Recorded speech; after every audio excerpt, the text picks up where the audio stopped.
Congressman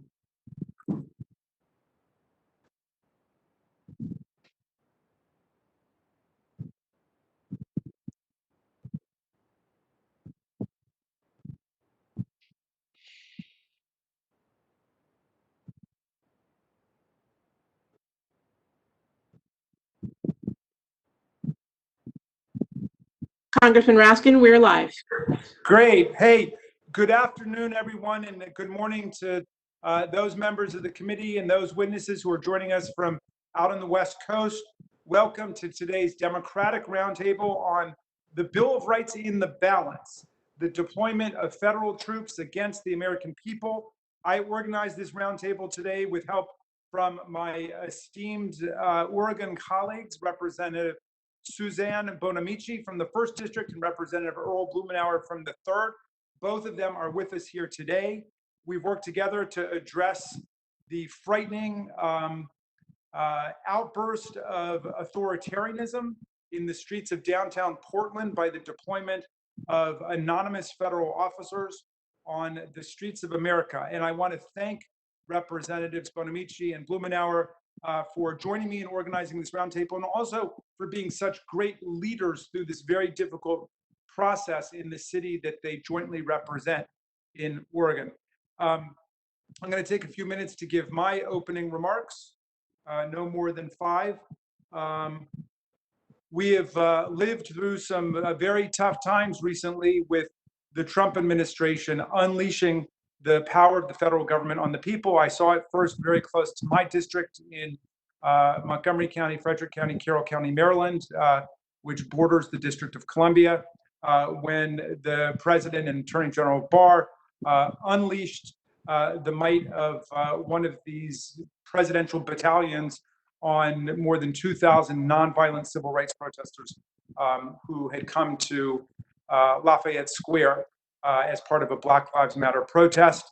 There are 6 rights contained in the Bill of Rights. There is the right to peaceably assemble. There's the right to petition government for redress of grievances. There's the freedom of speech, the freedom of press, and there's the free exercise of religion and no establishment of religion.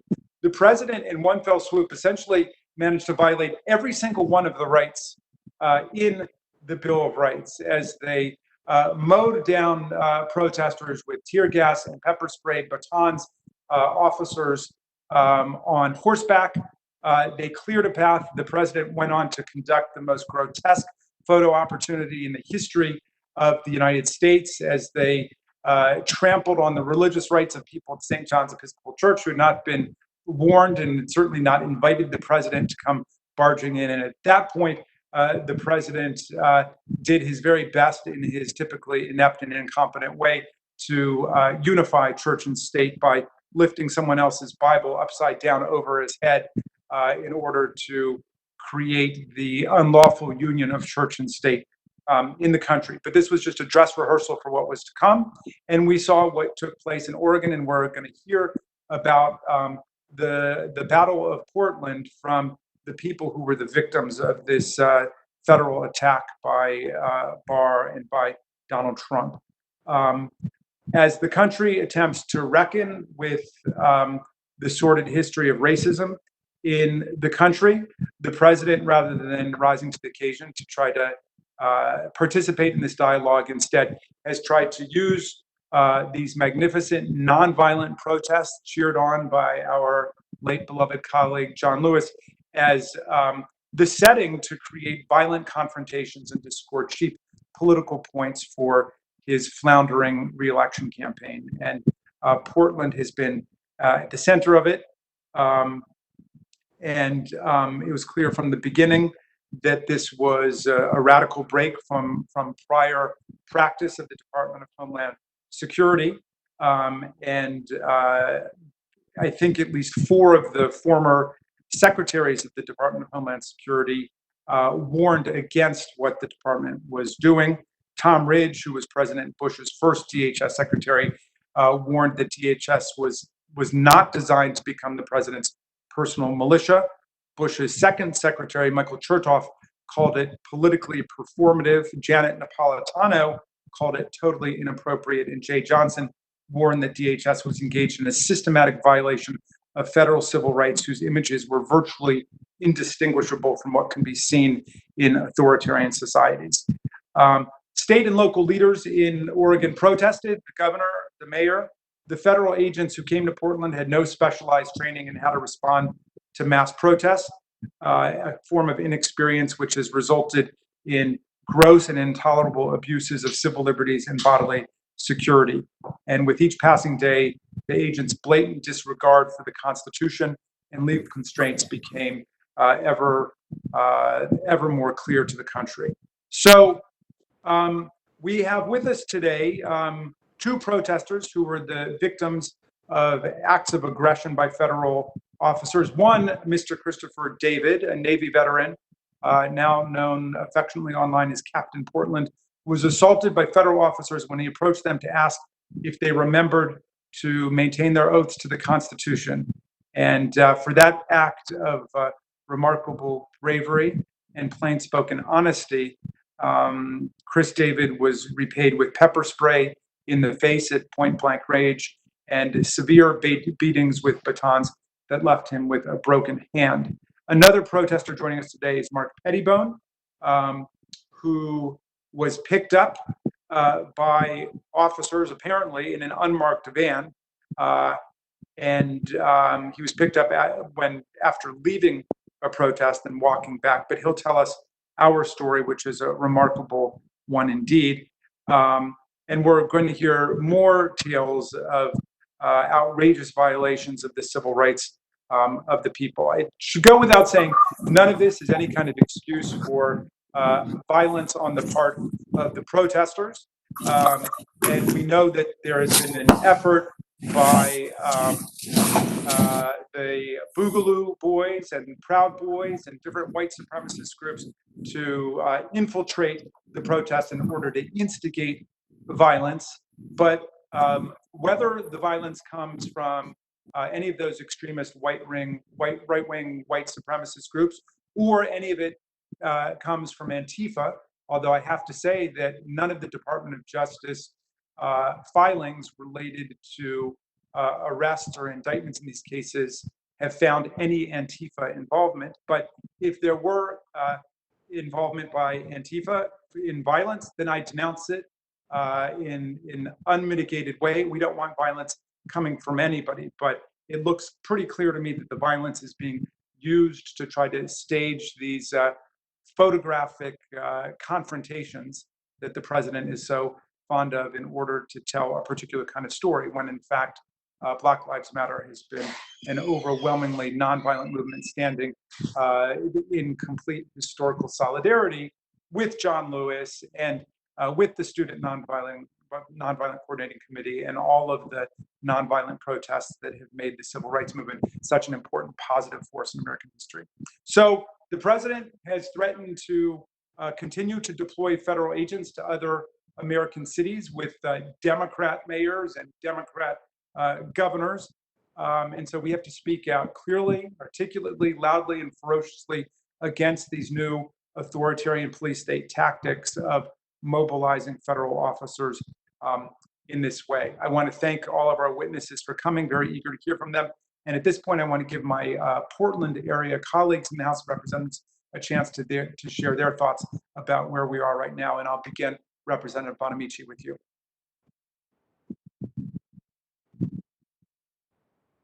Sure. Thank you so much, Congressman Raskin, and of course, Congresswoman Maloney, for convening the panel today. And really thank you to the panelists who are here to share your stories.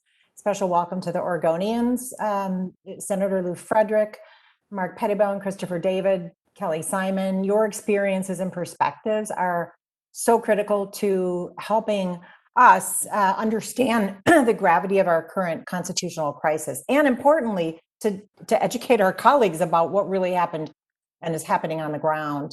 Congressman Raskin and other members of the Oversight Committee, I know Congressman Blumenauer and I are so appreciative of the support that you have shown to Portland over the last few weeks. So many of our colleagues have reached out in solidarity, and Oregonians have felt supported by people across the country. When Donald Trump sent paramilitary officers from a Customs and Border Patrol SWAT team to Portland It unquestionably endangered our community and set a terrifying precedent for what could happen in other cities nationwide. Today, as you heard, we're going to hear from Mr. David. Chris David had his hand broken and was sprayed. Mr. Pettibone was pulled into an unmarked van, detained for questioning, and eventually released without charges. What they and countless others experienced at the hands of federal law enforcement is outrageous and unacceptable, a violation of constitutional rights. We know there are many others like them, peaceful protesters who were gassed and beaten and shot with so-called less lethal munitions. People have really been hurt. Protesters in Portland have been rallying because Black Lives Matter, and they're demanding justice in the wake of the murders of Breonna Taylor, George Floyd, and countless other Black Americans at the hands of law enforcement. I know the BIPOC communities of Oregon are demanding change, and all of us, local, state, and federal leaders, must continue our commitment to work with them and make change happen. State Senator Lou Frederick, one of my former colleagues, is here today. I'm eager to hear his perspective on the protest, but also on the work that remains. For decades, Senator Frederick has fought for police reform and racial justice, and his insight on what is happening in Portland is central to understanding how we move forward, both in Portland, in Oregon, and as a country. Donald Trump made clear from his actions and his words that he would rather sow fear and violence than rise to the moment and lead the country to healing and reconciliation.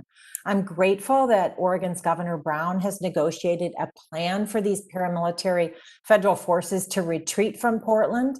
It appears to be helping to reduce violence and tensions, but it's also clear that the president will not hesitate to use federal troops to attack Americans in the future.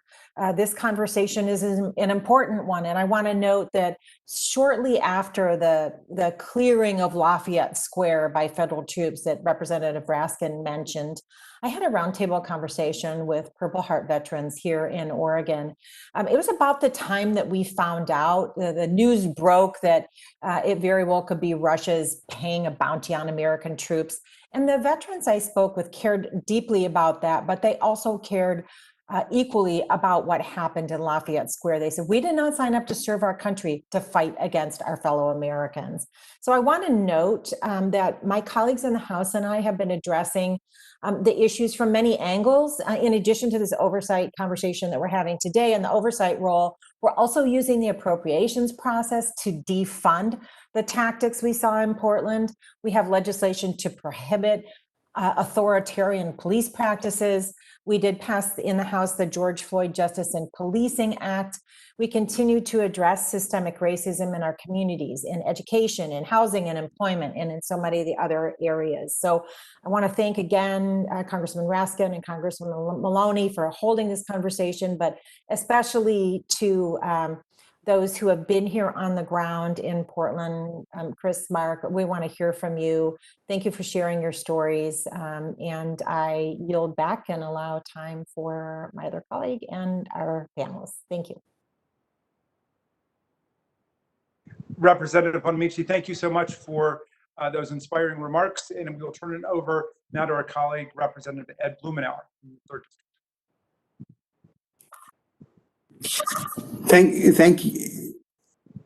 Thank you very much, Congressman Raskin, Chairwoman Maloney. We deeply appreciate this roundtable discussion. I won't repeat what you and Congresswoman Bonamici said. She lined out steps that we've taken, the coming together to try and rein in this reckless, lawless activity. The federal troops were unwelcome, uninvited, unprepared, and made a difficult situation in our community infinitely worse. Your description of what Donald Trump did in Lafayette Square, kind of a dress rehearsal for Portland. One thinks that he's out to get footage for his campaign and try and inflame tensions. We have challenges in Portland, to be clear. We've had a racist past that I think our community has been slow to come to grips with, not unlike what we're seeing around the country. and the wave of activism and protest has been energizing and important to be able to focus on that sad history and steps we need to take going forward. It's striking to me as I would attend a number of the staging areas for the early protests in Portland. There were hundreds, no, thousands of people who were organizing, who were orderly, who were committed to sending the message about why Black Lives Matter and what we need to do. They were self-monitoring. That spectacular vision of all those people laying down on the Burnside Bridge across the heart of Portland. The description that Donald Trump displayed, and along with Chad Wolf, about Portland, a city out of control and rioting, could not be further from the truth. It was a flagrant lie. And we talked about it when we were in Washington, D.C., when the federal troop presence broke forth. I had staff members, family members who were down and testified that this is not a city that's out of control. The problems that were out of control were the federal presence that was inflaming, and they behaved in ways that were uncontrolled and violent. And you're going to hear from Chris and Mark firsthand experience.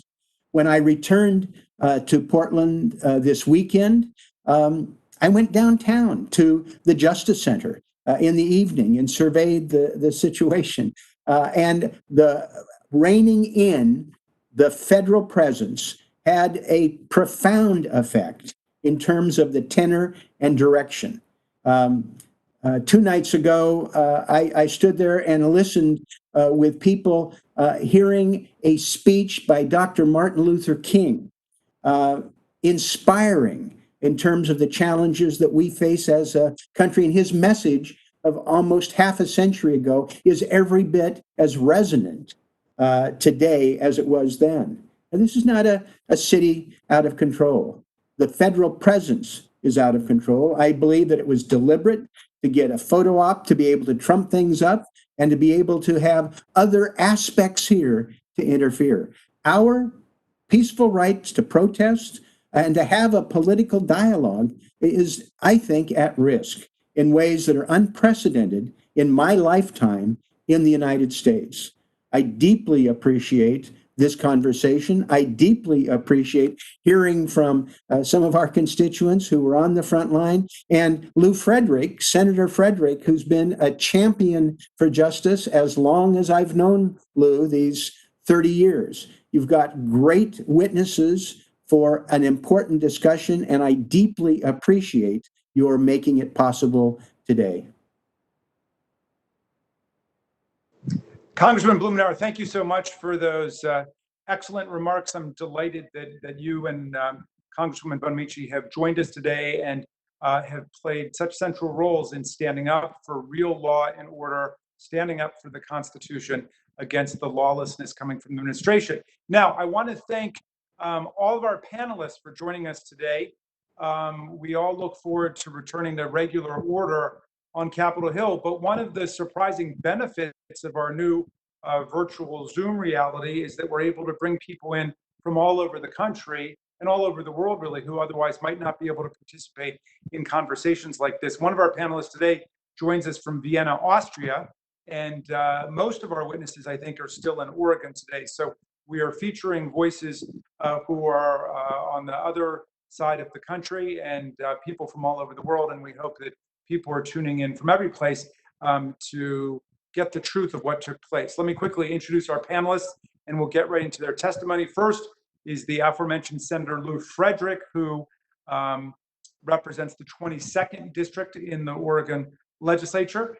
Next, we have Mark Pettibone, who's a protester who was abducted from the streets of Portland and whose tale of being put into the unmarked car by unidentified officers riveted the country. Next, we have Kelly Simon, who's the interim legal director of the American Civil Liberties Union in Oregon. Next, we have Christopher David, who is the naval veteran and protester now affiliated with the group called the Wall of Vets. And last, certainly not least, we have Timothy Snyder, who is a renowned author and professor of history at Yale University. And he wrote the indispensable Tom Paine-style pamphlet called On Tyranny, which came out several years ago, and also has a magnificent book I finished not long ago called The Road to Unfreedom, about the US, Russia, and Ukraine in the period that we're in. So he's been a prolific author and activist against creeping authoritarianism in the country. So with that, we are going to begin first with Senator Frederick. You are recognized for 5 minutes. Don't be offended if I cut you off by then. All the members of Congress have 5 minutes now stenciled into our brains, and we stop talking immediately at 5 minutes. But I'll remind you if you go over. Senator Frederick, it's your turn. Well, thank you very much, Congressman Raskin, and thank you for inviting me to testify before you. It's a great honor. I wish my mother and father were here still alive to see this. My name is Lou Frederick. I'm an Oregon State Senator from District 22 North and Northeast Portland in the Oregon Senate. I come to the issues before you from a very simple direction. I want to feel safe. I want to feel safe walking in my neighborhood, at the grocery store, downtown, on the beaches of Oregon, in our majestic forests, and in the small towns and high desert of my state. And if I do not feel safe and I need help, I want to not have anxiety about calling police to help me, because they might add to the threat regarding my life as less than human. It is very simple. In my life, I've had a police officer pull out his gun on me when I was a reporter and a passenger in a marked television news van. Until my hair turned gray, I was stopped at least once a year, often driving through my now gentrified neighborhood with the excuse that I looked lost. I worry each time a police officer pulls up behind me, worrying about whether I will live the rest of that day, depending on the mood of the cop or his need to show control and domination. I've had enough, and so have millions of others. The murder of George Floyd brought that reality of my existence and other Black men forward in ways we did not expect. It was no longer a mythical story presented by the Black community. It was a murder, on camera, by a smiling officer who was helped by 3 other officers around him. From Burns to Warrenton, Oregon, Umatilla to Coos Bay and Klamath Falls, tens of thousands of Oregonians marched to show their outrage at Floyd's death and the history of the lack of police accountability for excessive use of force against Black and brown people. Those that showed up were from across the demographic perspective. In Oregon, because of the low numbers of minorities living in the state, it was amazing and heartening to see white people of all ages and economic levels out on the street protesting for change. Those who wanted to discredit these legitimate concerns went to work immediately. For personal and clearly political reasons, agents provocateurs, already part of the mix of Portland demonstrations, moved quickly to create confrontations that they knew would prompt an overreaction from police forces. And then they quickly moved back to the back or the sides of some of the demonstrations to watch that conflict. Now, I've been watching these tactics develop for years. The last 70 days, it has been on display for those of us on the streets of Portland. And what has not been widely displayed has been the peaceful demonstrators constantly stopping dangerous activities.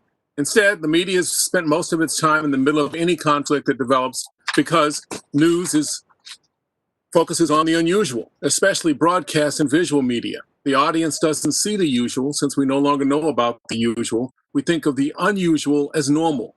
But when a fluid is sprayed on the concrete in front of a marble building and flames for a minute, the cameras go there. Flames are more interesting, though they may actually have little impact or be put out by others. I'm asked often how I found my way to the Senate, to politics. My answer is always the same. When your first bout with tear gas is when you're 8 or 9 years old, social issues are going to be a primary point of your life.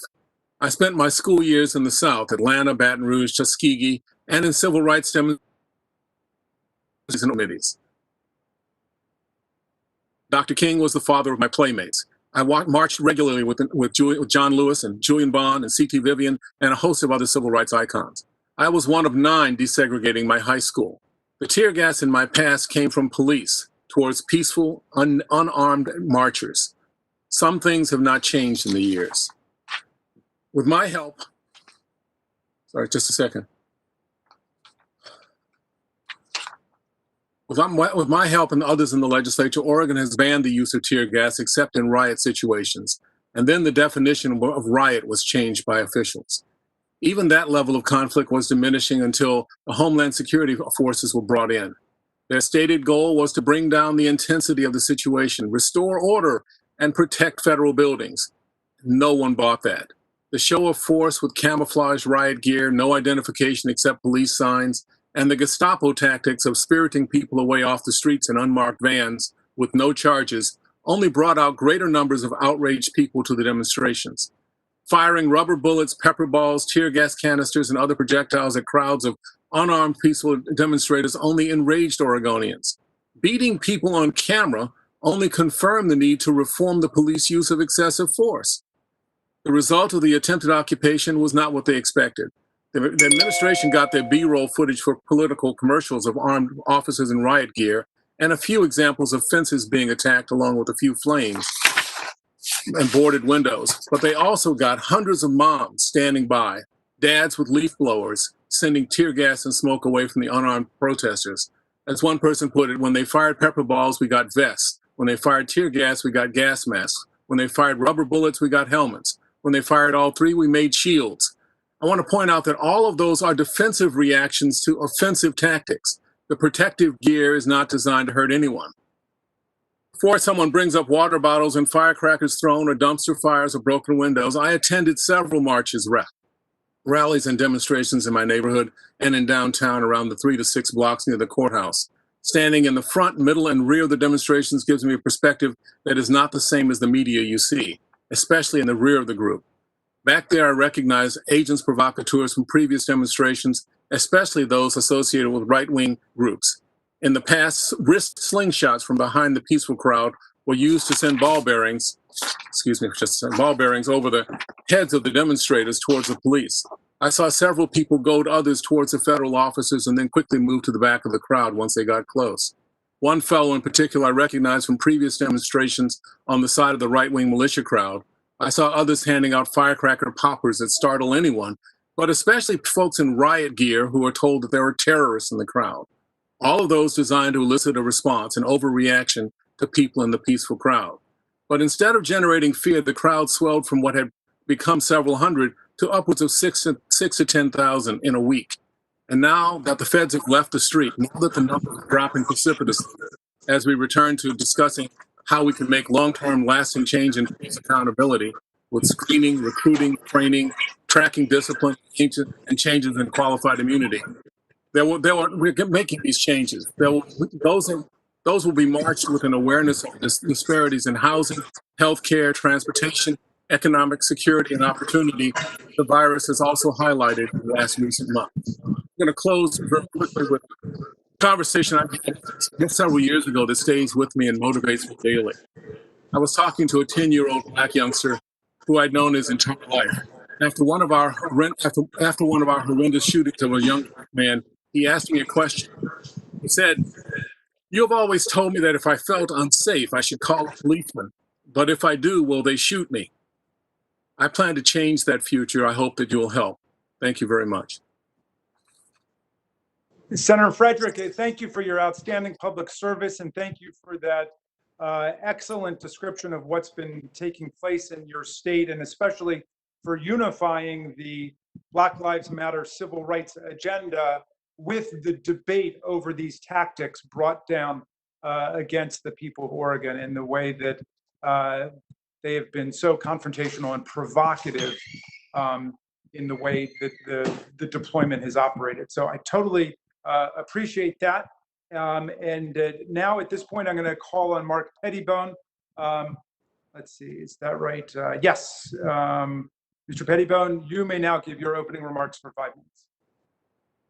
Thank you. It's an honor to follow you, Congressman. And thank you, Congressman Raskin and the Democratic members of the Roundtable. Thanks for the opportunity to appear before you to discuss my experiences in the ongoing protests in Portland, Oregon. My name is Mark Pettibone. I'm an essential worker, a recent graduate student at Reed College here in Portland, and more pertinent to the issue at hand, a nonviolent protester for Black Lives Matter in the wake of the murders of George Floyd and Breonna Taylor, and so many more unnamed Black and Indigenous people at the hands of local and federal law enforcement. I'm speaking with you today because I want to share my experiences and shed light on the authoritarian tactics by federal government officials that further jeopardize the very fabric of our democracy.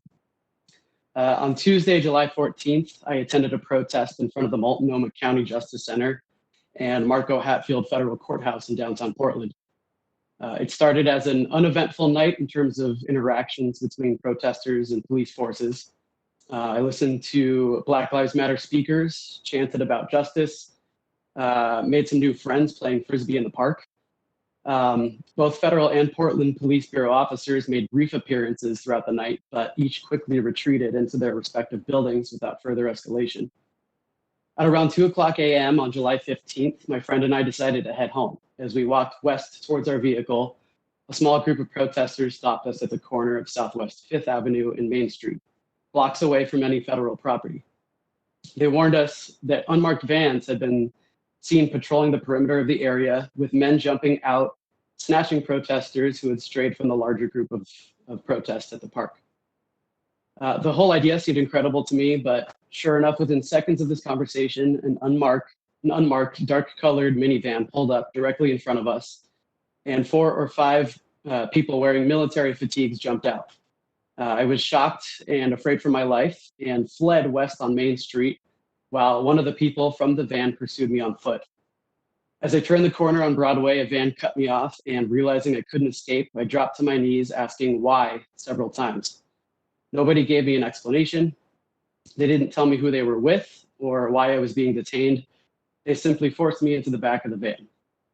Once I was inside the van, someone grabbed my hands and clutched them together above my head with one hand, using the arm of the same hand to put pressure on my head and neck to keep it down. The same person, or at least I believe it was the same person, used his or her other hand to pull my beanie over my eyes and to pat me down. The person asked if I had any weapons on me, and I said no. We were then driving, and someone in the van told another person to turn their communications radio down so I couldn't hear the information being communicated, even though I was too fearful and distracted to be paying attention. The individuals in the van drove me to what I would later find out was the federal courthouse. They led me to a wall inside of a larger garage where they took my picture on a cell phone. One officer asked if they should remove my backpack, to which another responded, quote, "No, let them see him with all this," unquote. I was escorted up an elevator to a floor containing multiple cells. I faced another wall while officials took my belongings, dumped out the contents of my backpack, cuffed my hands, and shackled my ankles. Someone asked if I should have a COVID mask. The officer patting me down declined, commenting that I would receive one later. Upon seeing the contents of my backpack, one officer remarked, quote, "This is a whole lot of nothing," unquote. Another said, quote, "At least we know his hands are clean," unquote, apparently referring to the 2 bottles of hand sanitizer I had in my bag to offer people at the protest to combat COVID-19. One officer also made a point to gesture to another officer that I had an inhaler in my bag. I was then placed in a cell by myself. 2 officers later approached my cell, mentioning their names, but to the best of my recollection, not identifying the agency they worked for. They said they were about to read me my rights and that they'd record the audio. After reading me my rights, they asked if I wanted to waive them to answer some questions. I declined and asked for a lawyer, to which they responded, "This interview is now terminated," and they promptly left. Another person came by to ask if I had any illnesses, and I said, yes, I have asthma, and I'd like my inhaler. They brought me my inhaler, my glasses, shoes without the laces, socks, and a paper mask. After that, I simply waited. At one point, another person was brought into a different cell down the corridor from me. This other detainee and I were eventually released with no documentation or any record of our arrests. I was given my backpack and a garbage bag. When I checked for my cell phone and wallet, I noticed that my respirator had been snapped and broken. I was released in the early morning hours out of the north side of the federal courthouse, at which point I finally understood where I'd been and who had taken me. I called a friend to pick me up, and as we drove away, federal officers started to gas the entire block where protesters were still demonstrating. I still couldn't believe what was happening. I've returned to protests only twice since the night of my arrest. I would like to go more often, but I'm fearful of being targeted by police or those seeking vigilante justice now that I'm a known party. All in all, what I've lived through was a terrible experience, but I want to make one thing absolutely clear. What happened to me occurred over a period of hours, even if it felt like days. It traumatized me in ways that I'm still processing, but I can't begin to fathom how it must feel for people of color who have suffered 400 years of having their rights violated in this country, generation after generation. I'm so grateful to witness the resilience and strength of the Black human spirit here in Portland, particularly among those putting in the work on the ground for this movement. That's what gives me hope for this country. Thank you so much for the opportunity to speak here today. And I urge you in the strongest possible way to investigate the flagrant disregard for civil rights and civil liberties inflicted on the citizens of my proud and wonderful city, Portland, Oregon. Thank you very much, Mr. Pettibone, for your excellent testimony. And now, Ms. Simon, you're recognized for your 5 minutes. Congressman Raskin, Congresswoman Maloney, members of Congress, on behalf of the American Civil Liberties Union of Oregon and the ACLU's national office, and its more than 8 million members, activists, and supporters throughout the country, thank you for inviting me to participate in today's roundtable. My name is Kelly Simon. I use she, her pronouns, and I am the interim legal director at the ACLU of Oregon. If you hear nothing else from me today, hear this: Black Lives Matter. While the nation's attention has been fixed on Portland, police throughout the country and at all levels of government have been shamefully engaged in a concerted attack on the right to dissent, meeting the calls to end racist police brutality with more police brutality. The federal government is adding escalation on top of this escalation. In my role at ACLU of Oregon, what I have been bearing witness to is nothing short of an unconstitutional nightmare. But putting the legalities of this lawlessness aside for just a moment, what we are seeing is also terrifying. We are seeing crowds of people lawfully exercising their First Amendment rights to demand an end to police brutality and racist policing, being met with clouds of tear gas and other chemical weapons. We are seeing those same people shot directly in the head, causing skull fractures, and shot repeatedly in the back, causing large and painful contusions. Those that dare to bear witness are also being shot, pushed, and gassed, threatening to suppress the truth about these abuses. People are being dragged into unmarked vehicles, swept off the streets with no explanation. It is chilling. These tactics, anonymous policing, disappearing people through violence, or snatch and grab tactics, shows of force. These are tactics we have seen federal law enforcement use to intimidate, control, and devalue the lives of Black, Brown, and Indigenous communities. For example, the ACLU of Oregon has filed a complaint on behalf of an Oregonian in Representative Bonamici's district, Isidro Andrade Tafoya, who came out of a county courthouse where he was accompanying his wife, only to be surrounded by immigration and customs enforcement officers in unmarked vehicles in plain clothes. The ICE officers accused Mr. Andrade Tafoya of being a person they suspected was in the country without lawful status. The only similarity between Mr. Andrade Tafoya and that person was the color of his skin, brown. In the name of national security, these DHS agencies, along with the U.S. Marshals Service, are terrorizing Oregonians and promising to raise the specter of their militarized violence and intimidation nationwide. These police tactics have no place in a free society and fly in the face of our country's founding constitutional principles: freedom of speech, freedom of assembly, freedom of the press, the right to petition our government for redress of grievances, of due process, of a presumption of innocence, of prohibiting unreasonable searches and seizures, of power held by we the people. The ACLU has responded with several lawsuits nationwide, including cases in Oregon, seeking to prohibit the dispersal and use of force against journalists, legal observers, and medics providing aid to injured protesters.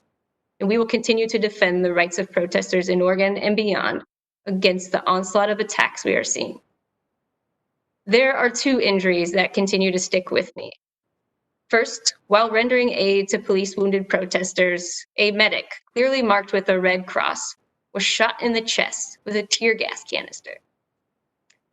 Second, while wearing a bright green National Lawyers Guild legal observer hat and documenting activity in downtown Portland, a federal officer shot a person in the heart with a 40mm impact munition. The second attack was shortly after a district court judge issued a temporary restraining order prohibiting federal law enforcement officers from targeting journalists and legal observers, including legal observers in green NLG hats. Where police wear badges, these community members wear severe bruises. These injuries stick with me because they make clear the threat. What is under attack in this country is the heart of our democracy. Congress must intervene to rein in these abuses with the following actions. And I've provided a little bit more detail in written testimony to you all. But Congress must take these following actions. Congress must urge the Department of Justice to appoint a special counsel to investigate criminal violations of constitutional rights. Congress must compel DOJ to produce the MOUs or any other agreements between federal agents and local law enforcement in Portland and elsewhere. And Congress must rein in the tools and tactics used by federal agents to commit civil rights violations, including prohibiting the indiscriminate use of less lethal, so-called less lethal weapons, and requiring federal agents to be identifiable. And finally, I'd like to urge everyone who makes up We the People to engage this national conversation and to take action to ensure that the lawlessness of this administration ends. Call your government leaders, hold them accountable to reining in these abuses. Thank you. Ms. Simon, thank you for your excellent statement to the roundtable. We are very much appreciated. And I'm calling now on Christopher David. You are recognized for 5 minutes for your statement. Congressman Raskin and Democratic members of the subcommittee, thank you for the opportunity to be here to be before you today to discuss my experience in the ongoing protests in Portland, Oregon. My name is Chris David. What I witnessed when I attended the protests was a shocking attack by our own government on peaceful citizens expressing their support for Black Lives Matter and police reform. I have to mention at the outset that my experience of these events is permanently shaped by my service in the United States Navy. 36 years ago, I walked through the gates of the United States Naval Academy as a scared 17-year-old high school graduate from Lakewood, Colorado. I grew up in the western part of the United States. The East Coast was a mystery to me. It actually still is. Everything looked old, green, and full of wisdom. How could I fit into such a place as this? It turns out that most of us entering the Naval Academy felt that way, no matter where we came from across this great land. But the Academy became our unifying experience, the forge that heated and hammered us into one unit with the same goal and purpose, to support and defend the Constitution of the United States from all enemies, foreign and domestic. And that is why I am sitting here with you today. The testimony and experiences that I share today are mine and mine alone. I do not speak for the Naval Academy or my fellow vets. I speak for myself. I had always believed that when taking the oath of office, everyone else believed as we did when we took ours. That was my hope, my lodestar. That's how the United States continued to strive and make itself better. But I was wrong, very wrong. Having watched the early days of July turn what were predominantly peaceful protests into violence in a small area in downtown Portland, I came to understand that for some people, the oath is just a set of words, not a calling. I watched on TV as federal officers in unmarked uniforms arbitrarily abduct U.S. citizens from the streets of Portland and shove them into rented minivans. I was shocked and appalled. If the U.S. government could do this to our fellow citizens, where would it end? Anybody can buy surplus military uniforms and rent a minivan. How do we know that these really are the feds when it happens again? What if it's really the Proud Boys or the Boogaloos? This was a slippery slope with massive implications for all of our freedoms, not just freedom of speech. My decision to attend the protest was a spontaneous one, and I had almost gone down the previous night. I regret not doing so since I missed a spectacular display of naked defiance and raw courage, courage that I myself do not possess. When I got down to the area of the protest, I stood by the building next door to the federal courthouse and listened to a group of physicians from the Oregon Health Sciences University talk about the serious harm that federal officers were acting upon their fellow citizens. The broken bones, the fried lungs, the damaged heads and brains. This was not Portland. This was not the United States I had sworn to defend. I walked the perimeter of the protest and was shocked to see how small the affected area actually was. 4 square city blocks. That was it. From what the administration had been telling us, all of downtown Portland was in flames with uncontrolled and widespread looting everywhere. Nope, just 4 square city blocks. It was also peaceful when I arrived, with more the air of a festival and people excited by their cause than the violence or looting depicted by the administration. Only later at night did the mood change, as people anticipated the arrival of the federal officers like a violent and gassy wind. Everybody knew it was going to arrive, just not exactly when or where from. When the federal officers emerged from the courthouse, I saw them rush at the protesters in the Southwest intersection, plowing into them and knocking them down. I watched this happen in shock. I then stepped out of the park and into the street just north of the intersection and stood there, just several feet from the curve.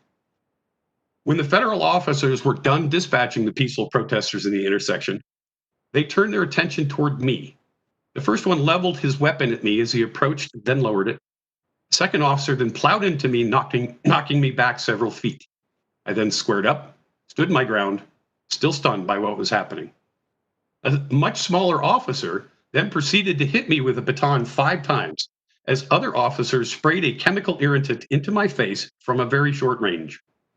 Blinded and with a broken hand, I offered the officers a disgusted farewell salute and then started back toward the park and into a giant cloud of tear gas. Stumbling and blinded, I was rescued by a volunteer street medic named Tav, who cared for me and bravely evacuated me to safety. It was an amazing act of courage on Tav's part, but for them and the others who were out to help, it was just another night of selfless bravery. This is the country that we have now become. Selfless, volunteer civilian combat medics are needed to rescue their fellow citizens from the depredations of the federal government. There is one thing that gives me hope, however, and that is the many people from different backgrounds who are raising their voices against this outrage. A shining example for me is Dustin Obermeyer, a giant USNA graduate from the class of 2001, a true combat hero, and former Marine helicopter pilot with 3 tours into 2 different war zones. As it turns out, he was standing right next to me when I was struck and gassed by federal officers. It was his first protest also, and he came down with the same question I did. Why are you not honoring your oath to the Constitution? And from that night, the Wall of Vets was born. Now we are working together to add another voice to the call for justice so sorely needed in this country. Thank you for giving me the opportunity to share my experience, and thank you for bringing these issues to light. I have 2 other things to say that are off my statement. Black Lives Matter. That's the only reason I'm here. That's the only reason all of vets here are here. Black Lives Matter. And one last thing, I exist. I'm not fake news. Thank you. Mr. David, thank you for your statement very much. And Professor Snyder, you are now granted your 5 minutes for your statement. Thank you very much, Congressman Raskin, members of the Roundtable, friends from Portland. It's an honor to be with you all. I'm a professor of history at Yale. I'm also an activist and a protester, but I'm here with you in my guise as a historian. What I'd like to do with my time is to make 3 points about how the things that we've heard and the things that we've experienced in Portland fit into what we know from history about how authoritarian regimes arise. I'll be speaking about what I will call the unauthorized and unnamed federal secret police force, which is the best way that I can think of to categorize it. It looks like a secret police, so that's the term that I'm going to use. The 3 points have to do with the origins of this force, the nature of this force, in particular, how a secret police must always be in contradiction with the rule of law, and the consequences of such a force, in particular with respect to our elections this November. So, point number 1 about the origins.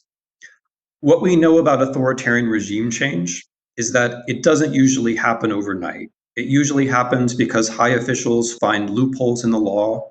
They push the meaning of the law to its limits and beyond. They seek or create conditions of emergency, which they then exploit.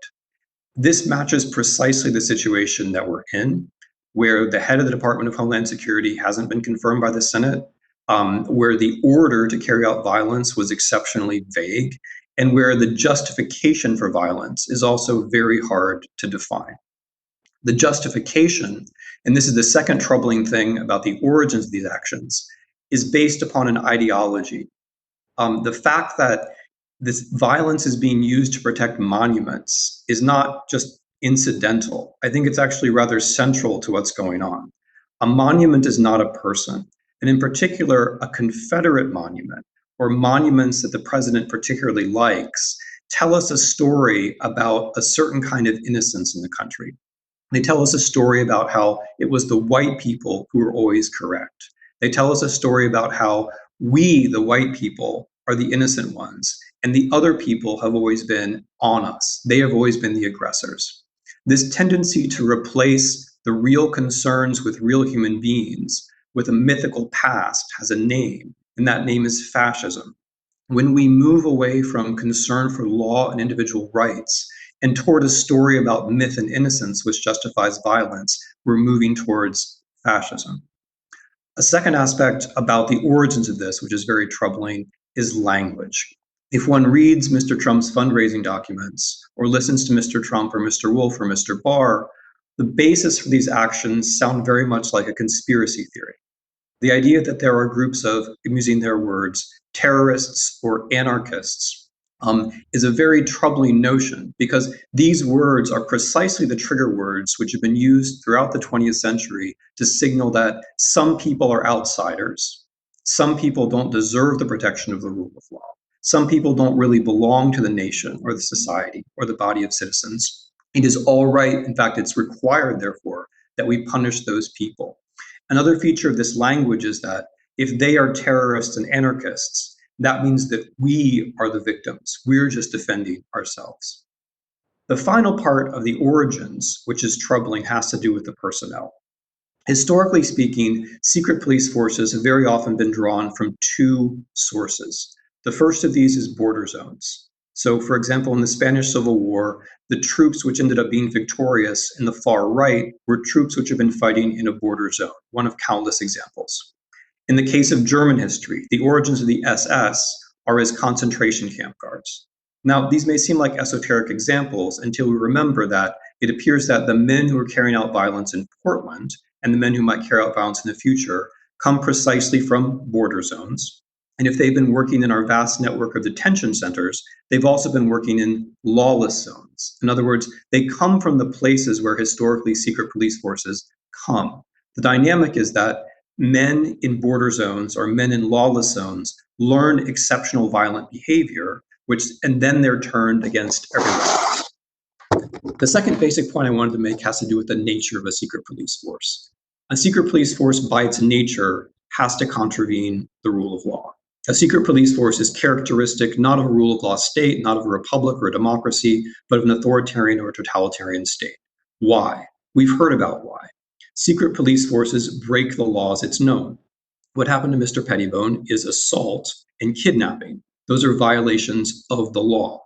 What's worse, if possible, is that when the secret police breaks the law, and we saw this in the response of Homeland Security, what will happen is that officials will say everything we do is legal by definition. And that kind of retrospective justification is what destroys the rule of law. If whatever the secret police do is then excused or defended and described as legal because they did it, then the rule of law ceases to have any meaning. A second feature of the nature of the secret police is its unaccountability, which Mr. Pettibone and Mr. David have already stressed. You don't know how to react to unmarked people. You don't know if they're officers or not. And again, as Mr. David and Mr. Pettibone have both already stressed, these kinds of actions encourage imitation.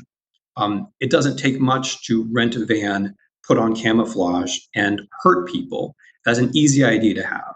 And in the worst case, what happens is that the government-sponsored secret police and the paramilitaries end up in some kind of open or implicit cooperation. The final thing I want to say about the nature of the secret police that we've seen in this testimony is its unpredictability. It's intolerable not to know who you're confronted with. It's also intolerable not to know when you might be arrested and for what. Unpredictability is the definition of terror. Our encounters with law enforcement and with the government in general should be predictable. They should follow rules. The definition of terror is that you don't know if men are going to show up in the middle of the night and take you away. And this is unfortunately very close to what happened in Portland, all too close. In fact, it is what happened in Portland. The third and last point are the consequences. We're in a very particular historical moment now, where we have a chief executive who has never exhibited any support for the rule of law or for democracy, where we're in the midst of a terrible economic collapse, and where we're also in the midst of a pandemic which has caused mass death. As others have already mentioned, the images created by violence, the images of provoked violence, have been used in Mr. Trump's electoral propaganda.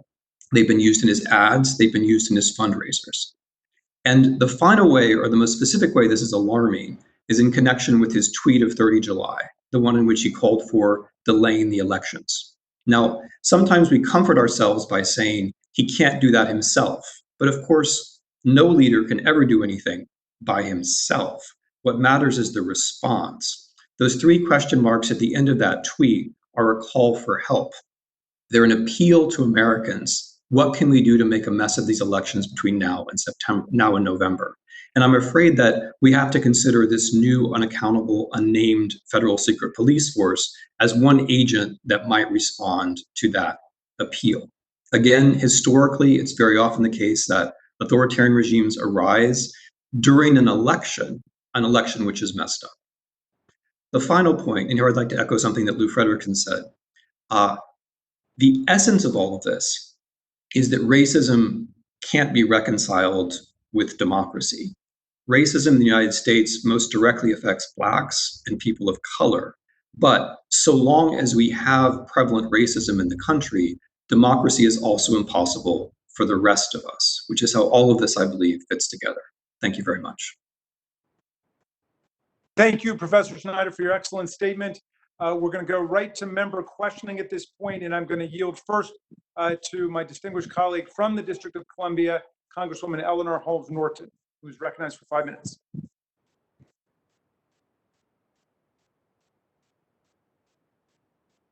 Or you may need to unmute. All right. Can you hear me and can you see me? Well, I can hear you, Eleanor. There we go. Now you're fine. Go right ahead. I want to thank you for this roundtable. Very much needed to probe this incident, which really begins in the nation's capital, which I represent. It in a real sense is the epicenter, and it's spread from here to Portland.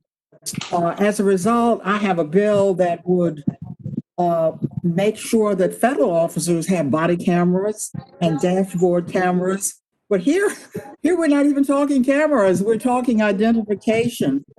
No uniforms, no name tags to indicate who these were. And I have a bill that would say that there have to be name tags along with the agency, by the way, for federal and local police. So we always know in a country where police state is not honored who the police are.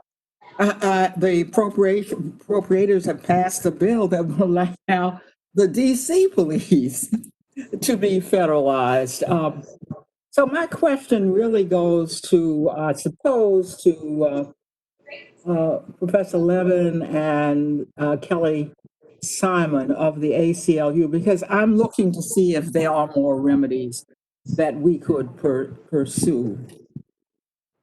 So my question is, in light of the remedies I have spoken of, and that we are already pursuing, what do we do when federal police and local police have jurisdiction? Local police is a local matter, but they're federal buildings.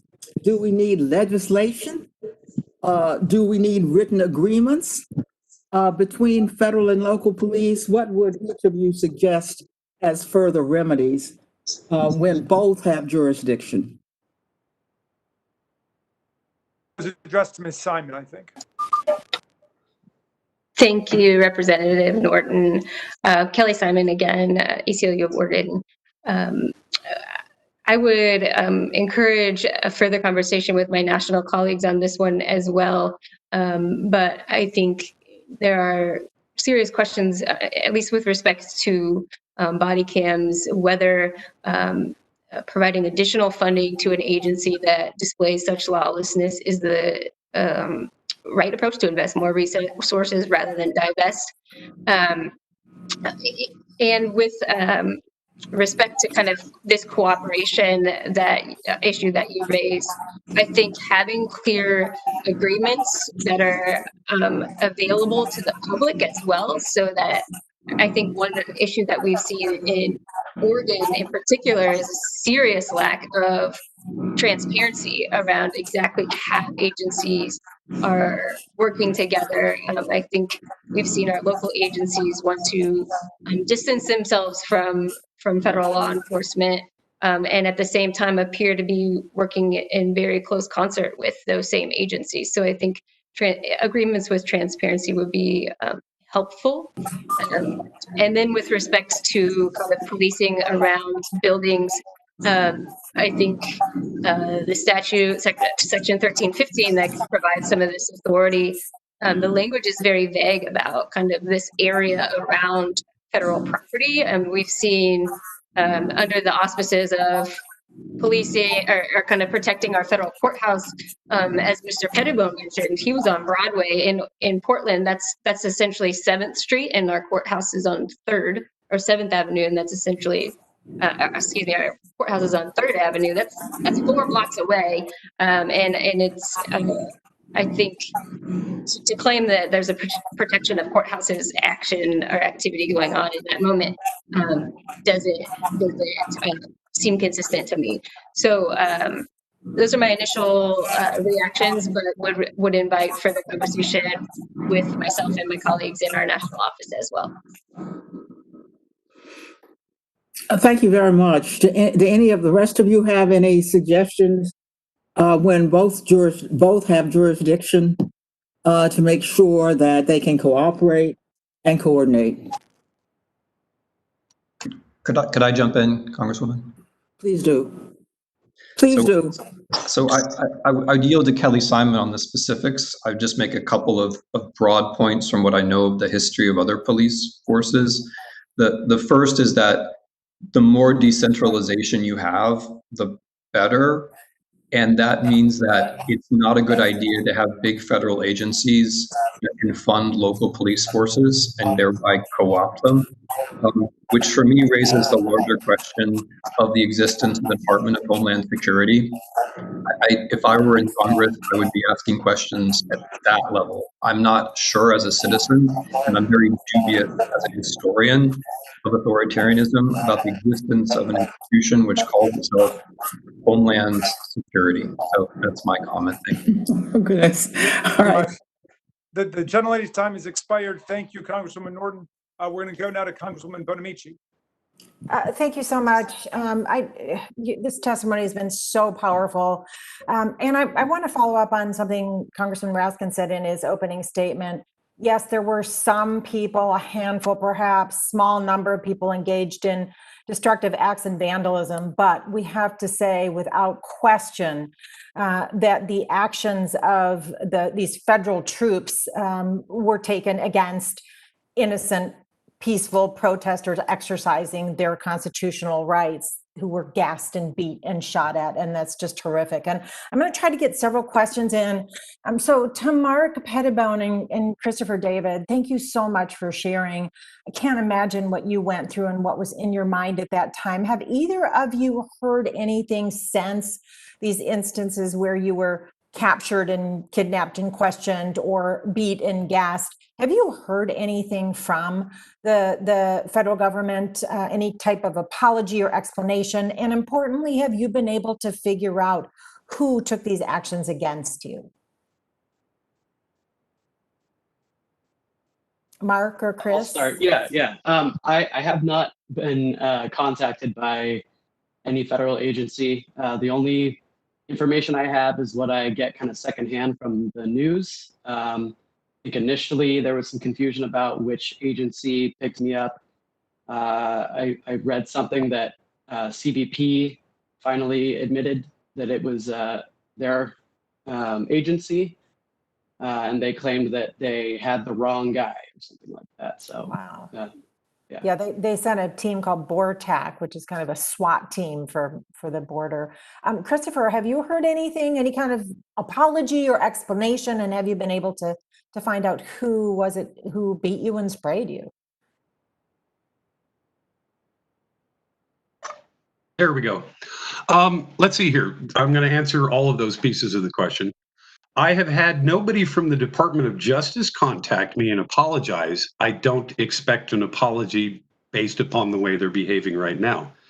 I have, in fact, met with the Department of Justice Inspector General. I am not 100% sure who beat me. We think it is the U.S. Marshal Service that beat me up. But even the Department of Justice Inspector General could not tell me that that was 100% true. So I still don't know. Thank you. One of the problems of having unidentified agents. Senator Frederick, thank you. Did you hear when you were down at the protest, did you hear any warning before gas was sprayed and before these troops came out into the crowd to push the crowd back? Did you hear any warning? And then also, how have things changed now in the last couple of days since the negotiation between the governor and the federal government? Well, thank you, Congresswoman.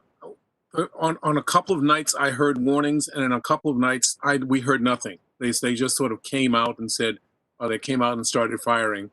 Basically, that's what I heard when I was there. Now, the difference is extraordinary in terms of just sheer numbers. There are people you can put all the folks who are there downtown pretty much on the street itself, and maybe a little bit into the park because there's just significantly fewer people. But there are, when I was down there, while the federal folks were there were easily 6,000 to 10,000 people in that 6-block range there, filling the streets right. You know, they made it. There was no distancing, social distancing going on. There was just so many people in that particular spot. It has calmed down significantly. There was always a sense of camaraderie, especially before it became dark. You had that kind of thing going on. Now, in the last, I haven't been down there I didn't go down there last night or the night before, so I haven't been down there in 2 nights. There are folks who have been down there have told me that it is really relatively quiet, small numbers of folks, still lots of people chanting, lots of good speeches taking place with megaphones talking about what the issue is in terms of Black Lives Matter.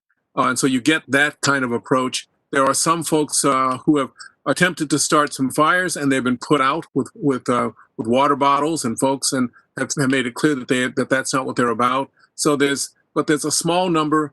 There are, I saw no one, I've not heard of anybody in downtown dealing with tear gas at this point. There was an incident that took place last night on the east side of Portland, in front of the East Portland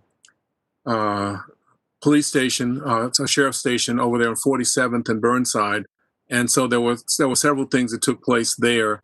I'm still trying to get an understanding of that, thanks to the support of the ACLU. Senator, I'm going to run out of time. I just want to ask you, Senator Frederick, is there any doubt in your mind that the presence of the federal troops exacerbated the harm being caused to peaceful protesters or the tensions in our community? No doubt at all, Congresswoman. In fact, I think that was the intent. There was no doubt at all that they literally threw gasoline on the fire. Thank you. And I think I have another couple of seconds. Professor Snyder, Acting Secretary Chad Wolf, who I note has been acting for longer than 210 days, talked about violent anarchists and how the city was under siege. How does this alarmist language hurt our communities, and why does it matter? Language is extremely important. We know that from the history of the Soviet Union. We know it from the history of Nazi Germany. Language always precedes action. And the particular way that language like that precedes action is that it marks off other people as being them.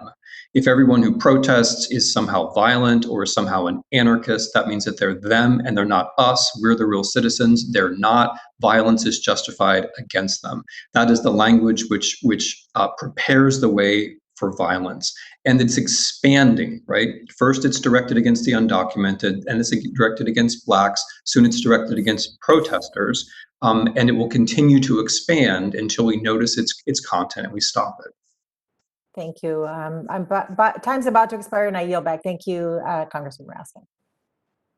Thank you very much, Ms. Bonamici. I'm going to recognize myself for questioning now. I wanted to start with you, Mr. David. The founders of the country were seriously afraid of a standing army because they thought that it would be a threat to the civil liberties of the people and it would become a provocation against public security. And I think that your actions in this whole affair captured the imagination of the country because you seem to maintain that sensibility that the armed forces have to be servants to the people and not dominators of the people. So I just wonder if you would reflect for a second about that question you raised about your oath, why you felt that your oath of office still obtained even though you're not active duty right now, but also what your obligations were as a citizen that brought you out to the protest. Okay, so there are two parts to that. So imagine you're 17 years old and you go to the Naval Academy and you spend 4 years, 4 very hard years, 4 very formative years of your life, training just to take that oath to the Constitution. You're probably going to take it pretty seriously. Now, my duty as a citizen is the same as my duty as a former naval officer. It is to uphold the oath to the Constitution, even if as a civilian I didn't take that oath. I think all of us are duty bound to remember that this country is founded as a liberal democracy based on the U.S. Constitution. It is our highest calling. We are not loyal to one person. We are not loyal to one party.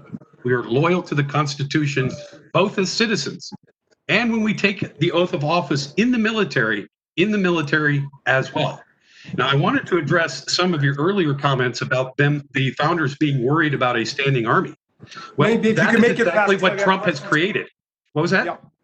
That is exactly what Trump has created. His own internal standing militia. Yeah, thank you for that.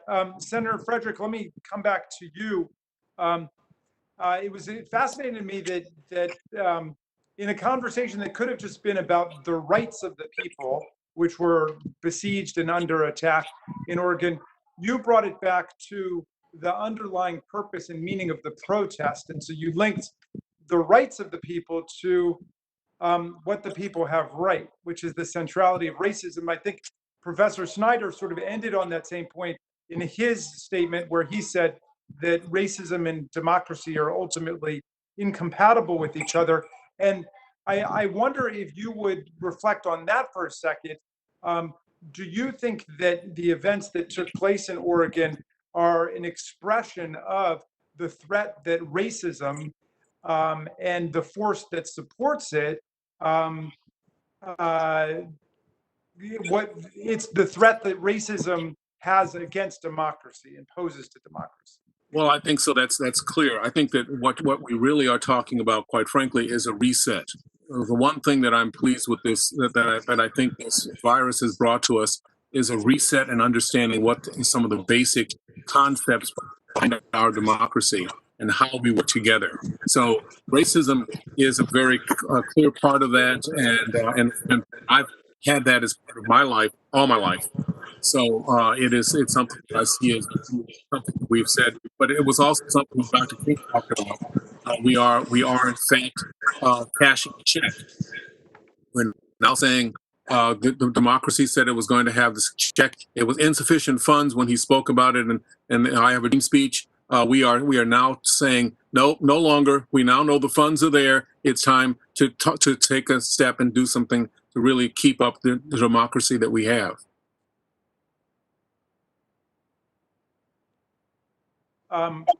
You talk about military forces essentially being trained at the border to violate people's rights and to disregard human rights constraints and so on, and then being called back into service against the people as a key sign of advancing authoritarianism. I wonder if you would give us some historical examples of armed forces that have been used in that way against outsiders, then being turned against the domestic population. Yeah, that's a wonderful question. I would just say against other members of the domestic population. History is absolutely full of this, whether we think of the persecution of Jews and other minorities in the Russian Empire by Cossacks, who are by definition a border force, whether we think of the Spanish Civil War, where it was the fascists who won thanks to armed forces who had been fighting in North Africa, whether we think of Nazi Germany, where policemen were gathered up and sent to carry out atrocities on or beyond the border and then brought back to govern Nazi Germany. This is basically the mainstream of history. What we're experiencing now is sadly totally normal. It's a lesson that we ought to learn. If you brutalize the border, which is what we've done, you create people who are capable of brutalizing anyone, which is now what we're seeing.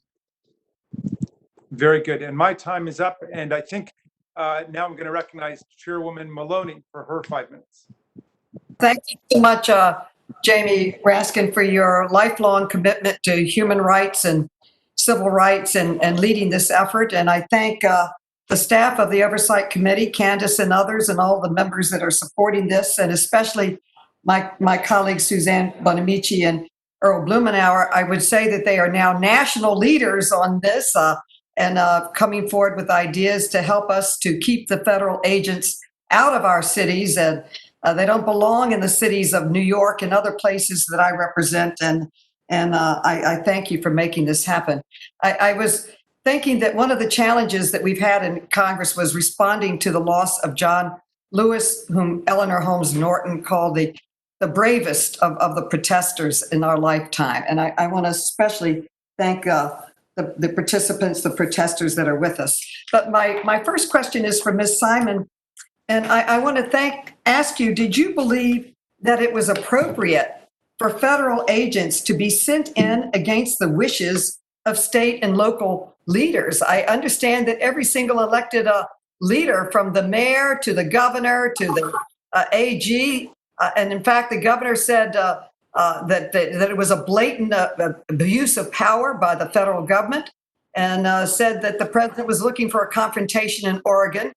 And so I want to ask you, did you believe that it was appropriate for the federal agents to be sent in against the wishes of every elected state and local leader? And how has the ACLU sought to respond to this aggressive strategy by the federal government? And how can we, who are experiencing fierce protests in our communities and our cities now, prevent this from happening in our own localities and going through the same, I would call it abuse, that Oregon has confronted with a federal intervention? Thank you, Congresswoman Maloney. Nothing about what the federal government did here was appropriate, regardless of the opinions of our elected officials in Oregon. As I framed it up earlier, it truly was escalation on top of escalation. We were already experiencing a severe level of police violence at the hands of our local police, and this was absolutely inappropriate and only made matters worse. In terms of your question about Oh, and I'm just like losing it in my mind because we've been so full. But what the community can do to prevent this from happening in your home state, and what the ACLU has been doing to push back against these abuses. We've been engaged in several lawsuits. We are not alone in engaging in lawsuits. Organizations, there's a Black-led organization called Don't Shoot Portland that has filed a couple of lawsuits as well to push back on these abuses. What the community can do is band together. It's been really beautiful to see how the Portland community has formed medics units and groups of people to feed the protesters. Standing together right now and making it known that this activity, these abuses from our government are inappropriate, that we won't stand for them, and continuing to declare that Black Lives Matter, continuing to listen to Black-led voices, organizations, Black leaders like Senator Frederick. I just thank you so much for your time and contributions here. Continuing to push back against racism in our country is how we defeat. Thank you. And Senator Frederick, what was the reaction to President Trump's decision amongst state leaders like yourself, especially those who, like yourself, had been involved in the Black Lives Matter protests for months now? Well, it was a very simple reaction, and that it was outrage. There was just absolutely no reason for him to do this, or for the administration to do it, and it was so clearly a ploy in terms of a political ploy that had nothing to do with dealing with safety for the community or ramping down the incidents or the intensity of what's going on. It was simply a political action that was designed to create as many problems as possible and injure as many people as possible. We expected that was going to happen as soon as we found out that the federal folks were in the streets of Portland. Okay. And Professor Snyder, are you concerned about the deployment of Department of Homeland Security agents, that it flew in the face of all traditional notions of federalism? Well, I guess that's one more American argument. I mean, that there's so many constitutional problems with what happened, and you've named an important one. I would just put a historical spin on it, which is that the way authoritarian regimes generally form is that they centralize the police. They find ways of deploying centralized force everywhere. So one way to look at what's just happened is that one way that this was secret is the federal part of it, right? We don't even know right away that these are federal officers. We have no idea who they are. The federal government has found many loopholes, and one of the loopholes is deploying this unauthorized and unnamed secret police out anywhere that it chooses to. I go back to this justification in terms of monuments and statues, which is so very weird in so many different ways. But one feature of this justification about monuments and statues in the president's executive order is that it literally means that forces can be deployed anywhere. If your neighbor has a garden gnome and you're thinking bad thoughts about that garden gnome, in principle, Homeland Security could come after you, right? So that justification does away with any kind of limit, including federalism. And coming back to your experiences, Senator Frederick, how did the Department of Homeland Security's deployment affect your state's ability to respond to the protests and manage the situation on the ground? Well, in fact, the protests and the number of people protesting, as well as any sort of vandalism or anything else that was going on, had dropped significantly. They had gotten to relatively small numbers, and the Portland police and others were beginning to find the folks who were doing the damage, any damage that was being done. They were able to isolate them because there were so few of them at that particular point. As soon as the federal folks showed up, it went from a couple of hundred folks in front of the Justice Center to up to 6,000 to 10,000 people objecting to it. So people were starting to talk with one another and come to some kind of conclusion. They're continuing that now, but the month of dealing with the federal folks created such a problem that we weren't able to have conversations because they were coming in and doing things that we had no control over. And so to conclude, the gentle lady's time has expired. Forgive me for cutting you off, Madam Chair, but we have with us also our colleague, Congresswoman Robin Kelly from Illinois, and I'm going to recognize her for her 5 minutes. Thank you, Congressman Raskin, for holding this roundtable, and thank you to all the witnesses. I really appreciate you sharing your experiences and your thoughts and suggestions. I represent the south side of Chicago and the south suburbs and a rural area. As you know, the FBI has come to town, and we had a conversation with our U.S. Attorney before they came, and then after that conversation, we had a conversation with our mayor, who, you know, was okay with more FBI, DEA, and ATF because they're there anyway. The Chicago police work with them all the time. She was not okay. She doesn't want Homeland Security or Border Patrol. The Illinois delegation did tell her that if she has any reason to think that something is changing or something is different, then they shared with us what they were going to do to be sure to let us know. But I wanted to ask you guys, did you have this warning that they were coming? Did they just show up? Was it under one guise? I know they were supposed to be protecting the buildings, but for us, it's helping us find some of the predators are all about gun. We do have a lot of gun violence. We need help. No one denies that. It's the type of help. You know, we don't want just any help. And was your mayor or governor under some other thought, and then it changed drastically, or because I guess I'm trying to figure out what do we need to watch out for? And whoever wants. Well, I can speak to a little bit of that. I will say very simply that I know of no local official who called for the to come in.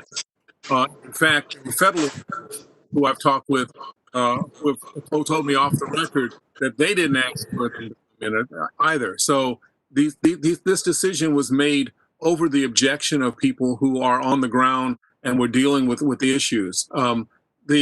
I would encourage you to track and see who's coming in. I mean, I hate to say this way, but I really don't trust that Homeland Security is going to tell you the truth about anything. So let's just be real clear about that. And when they're coming in, what they're planning on officially doing, and whether they have actually got some folks set aside to create havoc so that then they can justify being there.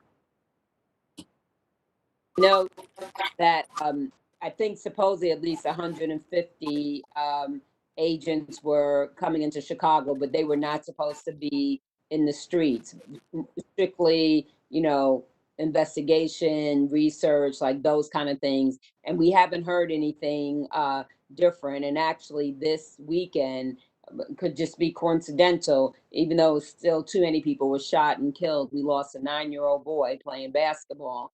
It was less than the previous weekend. So I don't know if that had something to do with them or not. Also, the other thing is just, you know, every time I think I'm okay, and then Senator, when I listen to you and you just want to be safe, it just tears me up, you know, on the inside. And the other witnesses, when you say Black Lives Matter, it brings me to tears, you know, that it feels like people are finally, I'm not saying you guys didn't get it, but it just seems like people are finally getting, you know, what we've been trying to say and what we've been experiencing forever, you know, and you know, and it's just so important that this is just not a moment, that this is a movement, and not only in, you know, police violence, but also in the corporate world, in the education world, in the healthcare world. We just need, you know, we need to diversify. We need to see some leadership in the, you know, in the boardrooms. That's nice. You want to change Aunt Jemima and Uncle Ben, and you want to give Juneteenth off, but next year there are going to be more people in the boardroom. Are there going to be less Black folks dying at the hands of the police? Those, to me, are really the true measures. Thank you guys so much. Thank you so much, Congresswoman Kelly. And we turn now, finally, thank you for your patience, to Congressman Blumenauer. Thank you, as other members are about to go. Just to unmute Earl. That work? Okay. You would think after 89 Zoom calls and WebEx that I'd figure this out. But I was so taken, I guess, by the testimony and thinking about the implications. I deeply appreciate your organizing this discussion and hope that it will lead to further engagement like this for Congress. We have tried to be clear from the outset, and I think your witnesses made it clear that this was absolutely a manufactured crisis from the federal government.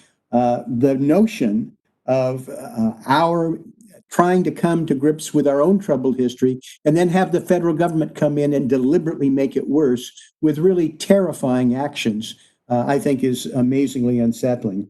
Mr. Pettigrew, as an elected official from the federal government, I must apologize. I am horrified at what you were subjected to.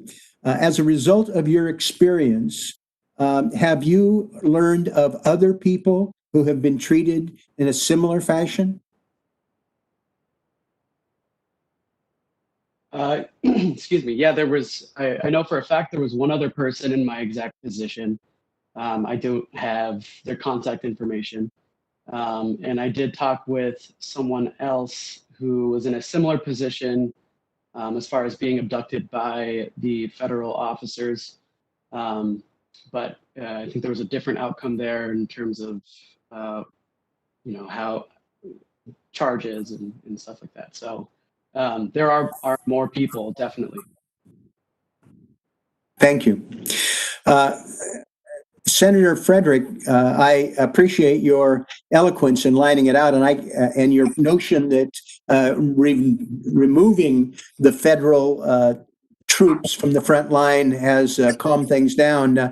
You mentioned you hadn't been there the last couple of nights. I can tell you from direct observation, it feels quite calm down there the last couple of nights, and I hope we're able to continue in that fashion.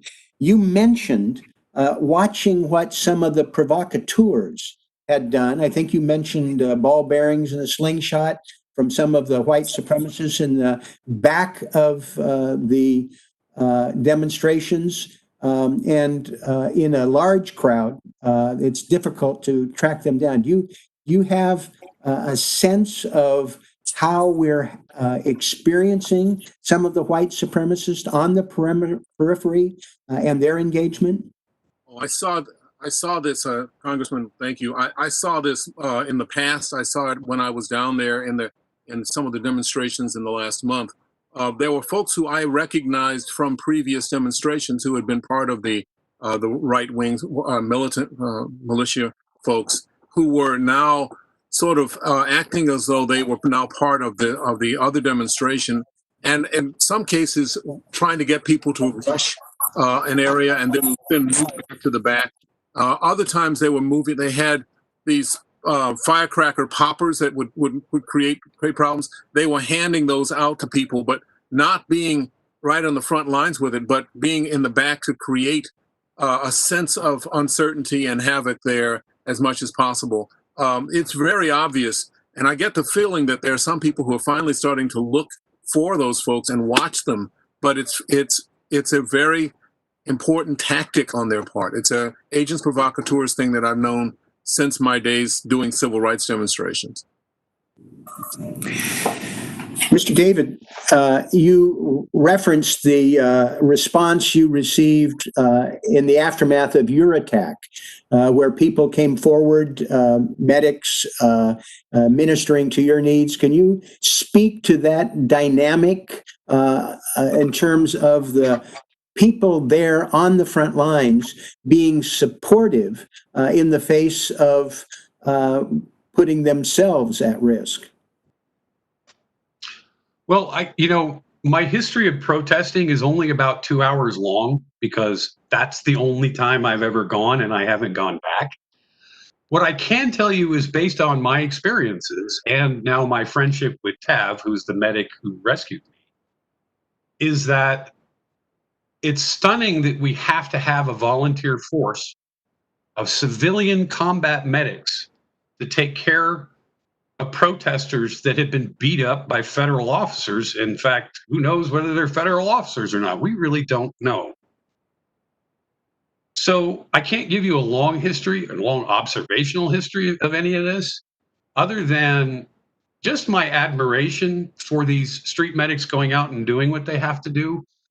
They're doing it as volunteers. They're cobbling together equipment, which is why we started a GoFundMe to help give back to the street medics and other humanitarian, there are other people who deserve humanitarian aid.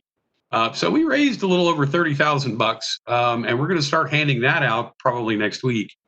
But that's all I could do for them, right?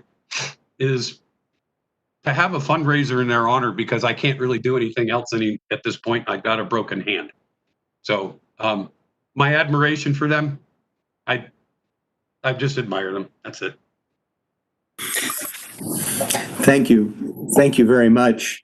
I would just note that it's not just the support for the people downtown in this portion of support. We have seen in the areas where protesters were marshaling for earlier demonstrations, there was an extensive array of people there with water, with supplies, directing traffic, holding I think the lid on and moving it forward.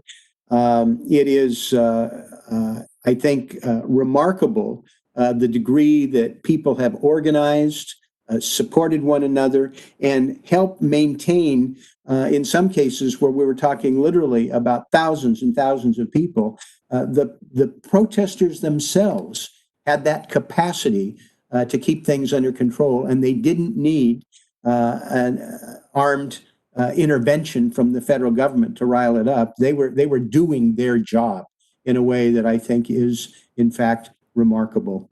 I appreciate your focusing on this. One last thing, Mr. David, you mentioned the wall of vets. Can you elaborate on that? Yeah, we've the wall of vets was essentially created that night when I discovered that the gentleman standing next to me, the very, very, very big gentleman standing next to me, was actually also a fellow graduate of the United States Naval Academy. We find that really so unbelievable to be beyond coincidence. And the interesting thing is that we both went down there with the same exact question, independently. We never have known each other before. We're good friends now.